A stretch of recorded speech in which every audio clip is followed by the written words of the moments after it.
A woman in Denver spent $380 on a brand new smart suitcase last spring. It had a built-in USB charger, a GPS tracker, and a digital scale on the handle. She was proud of it. She rolled it right up to the TSA checkpoint at Denver International, and an agent stopped her before she even got to the scanner. Not because of what was inside the bag, because of the bag itself. The battery couldn't come out without a screwdriver, and that was the end of the conversation. She had two choices: abandon the suitcase or miss her flight. She left the bag sitting next to a trash can and boarded with a plastic shopping bag full of her clothes. $380 gone in under 2 minutes. And she's far from alone. In 2026, TSA and the major airlines have tightened enforcement on carry-on bags in ways that are catching thousands of travelers completely off guard. We're talking about locks getting cut off, bags getting rejected at the gate, fees slapped on at the last second with no warning. And the frustrating part is that most of this is completely avoidable, if you know what to look for before you leave your house. So that's exactly what we're covering today: the specific bags, locks, and mistakes that will get you stopped, and what to do instead so you breeze through security without a second glance. Let's start with the one that trips people up more than almost anything else: your lock. That padlock you grabbed from the hardware store 5 years ago, the one you've been clipping onto your carry-on zipper every time you fly, is now the fastest way to get your bag flagged at the checkpoint. Most travelers don't realize this, but TSA agents have the legal authority to open any bag they need to inspect. That's not new. What's changed is how aggressively that authority is being exercised. If your bag triggers an alarm or shows something unusual on the X-ray, an agent needs to get inside. And if your lock doesn't cooperate, they're not going to stand around figuring it out. They carry bolt cutters. They will use them. And they will not replace your lock or apologize for the damage. Here's the thing that makes this worse. Even if your bag passes the X-ray without any issues, a non-approved lock creates problems down the line. If your carry-on gets involuntarily gate-checked because the overhead bins are full, that bag is now going into the cargo hold. And any lock that TSA can't open with their master key becomes a security obstacle. That lock is getting destroyed before your bag gets loaded. You land at your destination, grab your suitcase off the belt, and find a mangled lock and a little paper notice from TSA tucked inside. That's if you're lucky. Sometimes the zipper or the bag itself gets damaged in the process. So how do you know if your lock is the right kind? There's one symbol. 1. Look for a small red diamond on the body of the lock. That red diamond is the Travel Sentry logo, and it tells TSA agents that a universal master key exists for that specific lock. 2 companies are authorized to produce these locks: Travel Sentry and Safe Skies. If your lock carries that red diamond, agents can open it, inspect your bag, and relock it without touching the bolt cutters. If your lock does not have that red diamond, you are rolling the dice every single time you fly. Now here's a detail that catches even experienced travelers off guard. The red diamond needs to be visible. If you clip the lock on in a way that hides the logo, an agent scanning bags quickly might not see it. They're not going to flip your lock around and search for a symbol while they've got 100 bags to clear. They're going to cut it. Always position the lock so the red diamond faces outward. It sounds like a small thing, but it's the difference between keeping your lock and losing it. And there's a wrinkle here for international travelers that almost nobody talks about. If you're flying through airports outside the United States, particularly in the UK and parts of Europe, foreign security, agents may not carry TSA master keys at all. There are documented cases of travelers returning through Heathrow Airport and finding their TSA-approved locks cut off. The security team at Heathrow does not use the Travel Sentry system. They will cut any lock they cannot open, regardless of the logo. So if you're checking bags on international itineraries, you need to weigh whether locking your checked bag is even worth it. Many frequent international flyers skip the lock entirely on checked bags, and instead keep their valuables in their carry-on. For your carry-on itself, though, a TSA lock still makes sense domestically. Just understand the limits of where that red diamond actually protects you. Go check your locks right now. Seriously. If they don't have that symbol, replace them. A TSA-approved combination lock costs between $8 and $15 online. That's it. That's all it takes to eliminate this problem forever. Now, the lock issue is significant, but the biggest carry-on rejection happening in 2026 involves something much more expensive: smart luggage. Between 2016 and 2018, the smart luggage market exploded. Companies were selling suitcases with built-in lithium-ion batteries that powered USB charging ports, Bluetooth tracking, remote locking, even motorized wheels. Travelers loved them, airlines did not. Lithium-ion batteries carry a real fire risk, especially under pressure changes in a cargo hold. A thermal runaway event, which is essentially a battery catching fire and feeding itself, is extremely difficult to extinguish at 35,000 feet. So the FAA stepped in. The rule, which has been in place since 2018 but is now being enforced with zero tolerance, is straightforward. Any suitcase with a non-removable lithium battery is banned, not just from checked baggage. From carry-on as well, on every major U.S. airline: American, Delta, United, JetBlue, Southwest, Alaska. All of them. The key word is removable. If your smart suitcase has a battery that slides out by hand in a few seconds, you're fine. Remove it before your bag goes through security, carry the battery separately in the cabin, and the bag itself can travel however you need it to. But if that battery requires a screwdriver, a pry tool, or any kind of disassembly to remove, the bag is grounded. TSA and airline staff will not help you remove it. They will not make exceptions.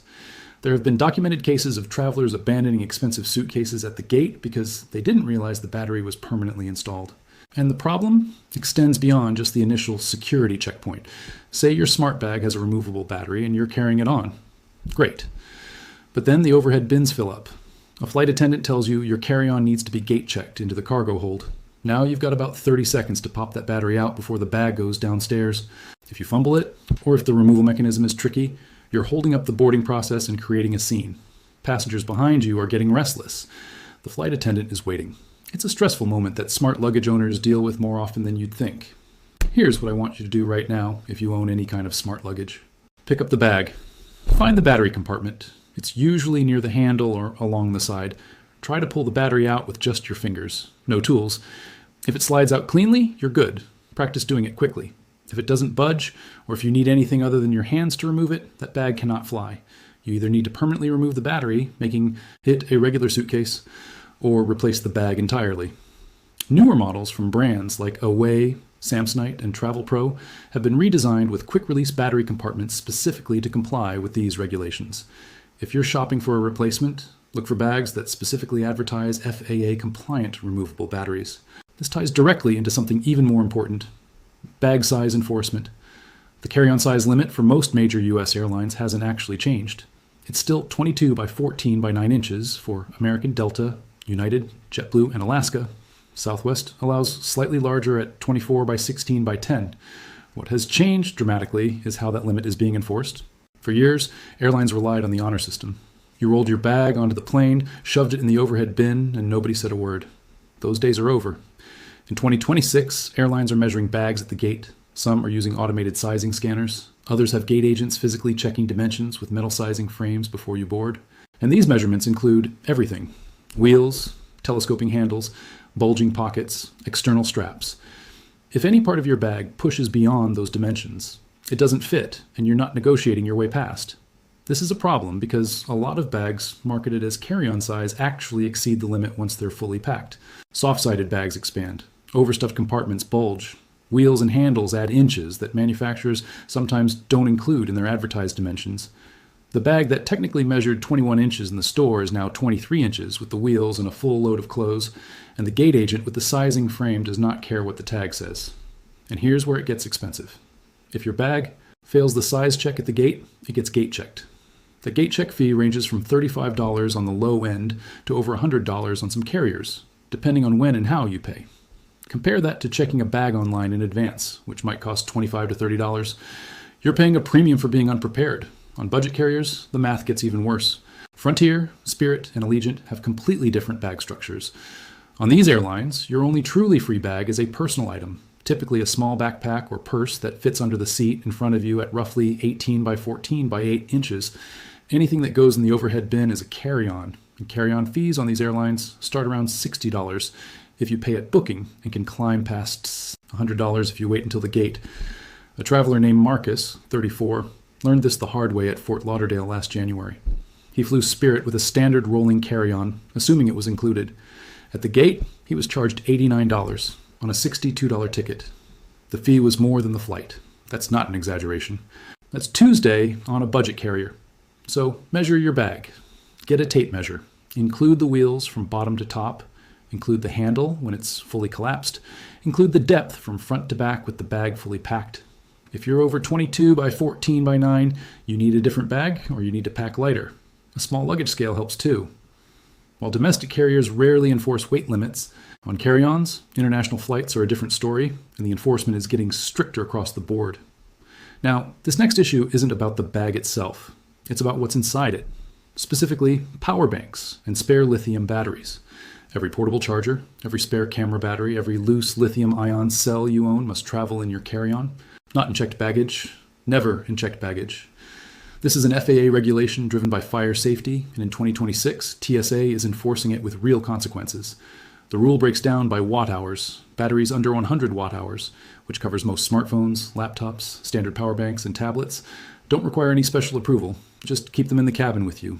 Batteries between 100 and 160 watt hours, which you'd find in professional camera equipment or high-performance laptops, need prior airline approval and are limited to 2 per passenger. Anything over 160 watt hours is flat out banned, unless it's a medical device. The consequences for violating battery rules have gotten serious. Confiscation is the minimum. TSA can issue civil penalties up to $17,000 per violation. And in severe cases, your TSA pre-check or global entry membership can be permanently revoked. Here's a scenario that catches people constantly. You're boarding, the overhead bins are full, and a flight attendant tells you your carry-on needs to be gate checked. Before that bag goes down to the cargo hold, you must remove every power bank and spare battery and carry them with you into the cabin. If you forget, and that bag goes into the hold, with a power bank inside, you've just violated FAA regulations. Keep your batteries accessible. Top of the bag, outer pocket, somewhere you can grab them in 30 seconds flat. One more change worth knowing about. Starting February 2026, TSA rolled out a new policy called Confirm ID. If you arrive at the checkpoint without a real ID or valid passport, you can now pay $45, non-refundable, for a temporary identity verification good for 10 days. It's better than being turned away entirely, which used to be the alternative, but it also means additional screening and longer wait times. The smartest move is still to bring a real ID or passport. But if you're caught without one, at least this safety net exists. Just know it will slow you down and cost you. So here's what it all comes down to. Before your next flight, set your packed bag on the floor and run through 5 checks. It takes less than 3 minutes. 1. Look at every lock on your bag. Find the red diamond. If there's no red diamond, replace the lock with a TSA-approved one before you leave. 2. Check for batteries. If your bag has any built-in battery, remove it by hand. If you can't remove it by hand, the bag doesn't fly. 3. Measure your bag. Include wheels and handles. If it's over 22 by 14 by 9, repack or switch bags. 4. Pull every power bank and spare battery out of checked luggage and put them in your carry-on where you can access them quickly. 5. Check your ID. Make sure you have a real ID compliant license or a valid passport ready to go. 5 steps. 3 minutes. You've just eliminated the most common reasons travelers get stopped, delayed, fined, or forced to abandon their belongings at the airport this year. The people who move through TSA without issues in 2026 aren't lucky. They're not insiders. They just took a few minutes to understand the current rules and prepared before they walked out the door. That's the whole difference. If this helps you avoid a potential disaster on your next trip, subscribe. We break down rule changes, airline policy updates, and travel preparation strategies every week, so you're never the person standing at the checkpoint wondering what just went wrong. And if someone you know is flying soon, send them this video before they pack. One share could save them hundreds of dollars and a whole lot of frustration at the airport. Travel smart, fly prepared, and I'll see you in the next one.